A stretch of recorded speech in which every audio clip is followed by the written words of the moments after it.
सुप्रभात। जय श्री कृष्ण। गत श्लोकों के अध्ययन के माध्यम से हमने श्री कृष्ण के विस्तृत स्वरूप को समझने का प्रयत्न किया, जिसमें चर सहित अचर तो सत सहित असत के स्वरूप में श्री कृष्ण ही विद्यमान है। प्रत्येक उस कण में, प्रत्येक उस विधा में, प्रत्येक उस पदार्थ व जीव में श्री कृष्ण ही है, जो भी हमें इस चराचर जगत पर दिखलाई पड़ती है।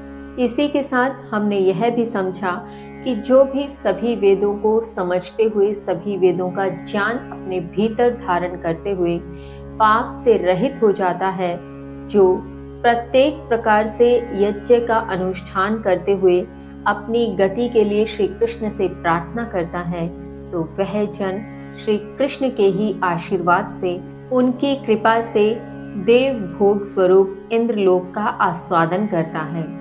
इसके आगे श्री कृष्ण क्या समझाते हैं, आइए जानते हैं। श्लोक संख्या 21।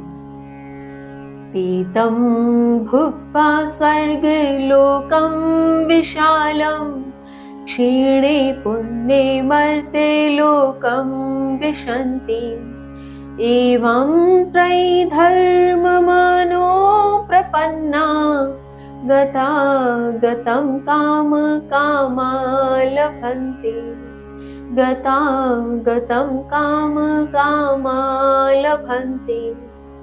श्री कृष्ण कहते हैं, वे उस विस्तृत स्वर्ग लोक को भोग कर पुण्य फल क्षीण होने पर मृत्यु लोक को प्राप्त करते हैं। इस प्रकार तीनों वेदों के धर्म का आश्रय लेने वाले, भोग की कामना करने वाले जन्म मृत्यु के चक्र को प्राप्त करते हैं।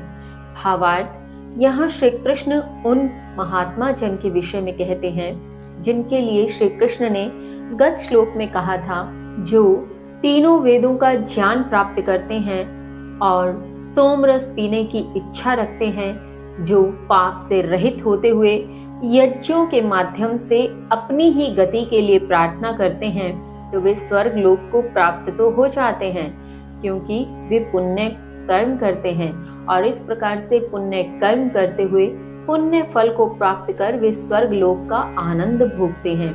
किंतु जब वे स्वर्ग लोक का आनंद भोग उनके पुण्य फल क्षीण होने लगते हैं, कम होने लगते हैं, तो वे पुनः मृत्यु लोक को प्राप्त होते हैं। और यहाँ आकर यदि वे पुनः वेदों के धर्म का आश्रय लेते हैं, पुनः वेदों का ज्ञान धारण करते हैं, फिर भोग की कामना भी करते हैं, तो ऐसे लोग, ऐसे जन जन्म मृत्यु के चक्र को ही प्राप्त करते हैं। आगे श्री कृष्ण कहते हैं, श्लोक संख्या 22।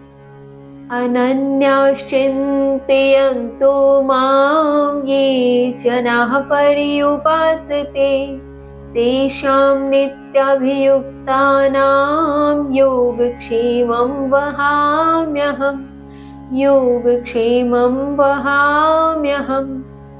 श्री कृष्ण कहते हैं, जो जन अनन्य भाव से मेरा चिंतन करते हुए भली भांति मुझको पूजते हैं, नित्य भक्ति में लीन, उनका योग व क्षेम मैं वहन करता हूँ।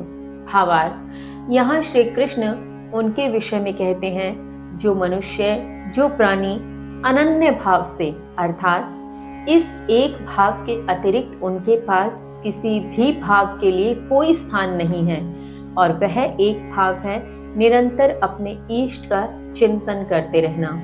और जो ऐसा करते हैं, जो निरंतर अपने इष्ट का उस एक भाव से चिंतन करते हुए भली भांति केवल उन्हीं की पूजा करते हैं, श्री कृष्ण कहते हैं, ऐसे जन का योग व क्षेम, अर्थात उनके जीवन की आवश्यकताएं व उनकी सुरक्षा मैं ही वहन करता हूँ। इस संदर्भ में आज के समय में सबसे सुंदर व सटीक उदाहरण साक्षात हमारे समक्ष हैं। वह हैं प्रेमानंद जी महाराज।